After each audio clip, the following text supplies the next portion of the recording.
Assalamu alaikum, my dear students. Hello, how are you all? Hope you are safe and sound. Welcome to NFS Home School. I am Muhammad Ariful Islam, Assistant Teacher of English, National Aided English Version School, morning shift.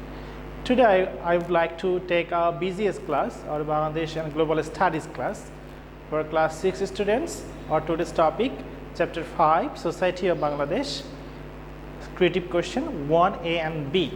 So, open your book.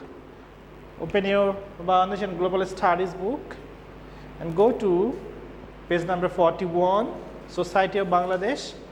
We will do today creative question 1. Okay, we will do today creative question 1. So let's start the class. Class 6, subject Bangladesh and Global Studies. Topic Chapter 5, Creative Question 1A and B, Term Annual. Lecture 9, SW will be 8. Teacher Ariful Islam, Messenger Ariful Bari. This is my phone number and this is today's date. So let's start the class.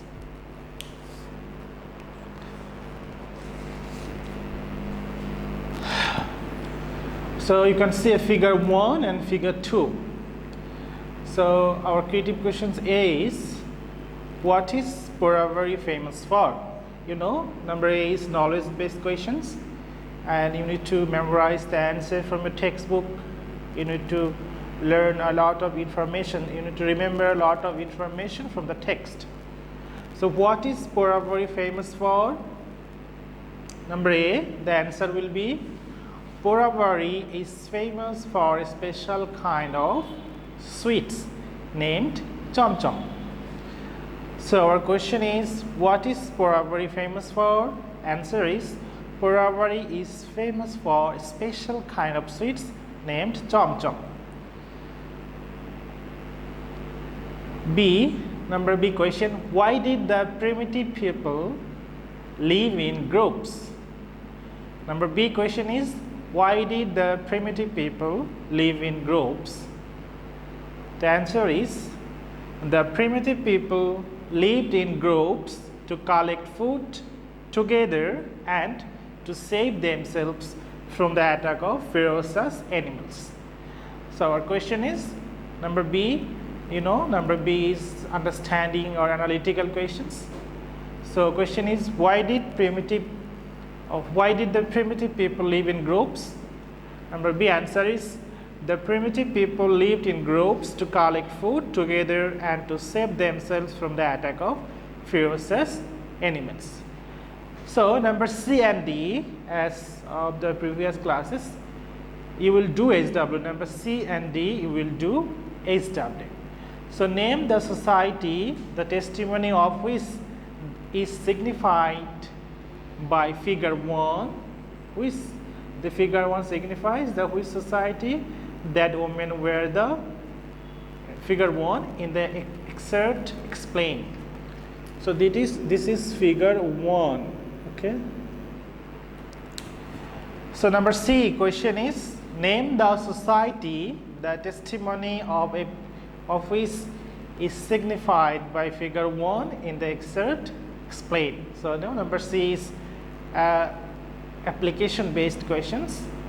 So I'm reading, name the society the testimony of which is signified by figure 1 in the excerpt explained. So go to next page. Next go to next page. So see, I'm giving some points so that it will help you to write the answers.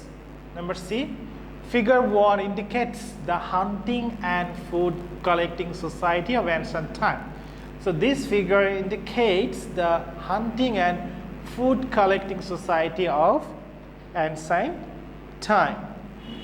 So in ancient time, the primitive society lived on hunting and collecting foods. You know that they lived in caves and woods. Though there were plenty of natural resources, men did not know how to produce food. Okay. So the next point is, their only work was to collect fruits, to catch fish and to hunt animals. Okay. and the strongest man in the group was obeyed as the chief of the group. So now the strongest man in the group was obeyed as the chief of the group. The ancient people learned to make tools from stone. This is very important. The ancient people learned to make tools from stone. They took shelter in caves and used bark of trees, creepers, shrubs to hide and protect themselves from the sun, rain and cold. You can also add this line. So number D, next read number D first. Figure 2 signifies that women were the introducer of society. Evaluate the statement. Number D question is, how this question is higher ability skill. Figure 2 signifies that women were the introducers of society. Evaluate the statement. So let's go to number 2 and answer number D. So number D, the figure 2 indicates the woman who introduced society. The figure 2 indicates the woman who introduced society. A description 1 it is given below. The image is the indications of the primitive agrarian society. This also. In the society, man gradually came to know how to produce foods. According to anthropological research, it is women who introduced social life. The picture gives evidence to the research. The women are working in land now. At that time, they would collect wild wheat, barley, potato, succulent roots and tubers while searching for food. And saplings grew from seeds of wheat and barley that fell around their dwelling places. Observing these, they scattered seeds to grow crops, and the women would make holes in soil with tools of stones and sowed seeds. The last point is men were busy with hunting and women with farming and harvesting. Okay, so this is today's lecture. So your homework will be homework 8, submit on Sunday. Homework 8, submit on Sunday. Chapter 5, creative questions 1, C and D. So I have written A and B, and I have also given some points to write number C and D. You will follow this. So homework 8, submit on Sunday. Chapter 5, creative questions 1, C and D. So that's all for today, my dear students. Do your assigned SW at home and submit on Sunday with an 8 AM to 4 PM in the school library. Your SW is very important because we are giving SBS, CT and diary mark on the basis of the submission of your SW copies, and you are giving 2.5 mark each of your SW copies. The guardian or anyone else can come to school for collecting and submit the SW copies. So keep practicing at home. Abad parents, stay safe, stay well. See you again. Till then, Allah Hafiz. Assalamu alaikum.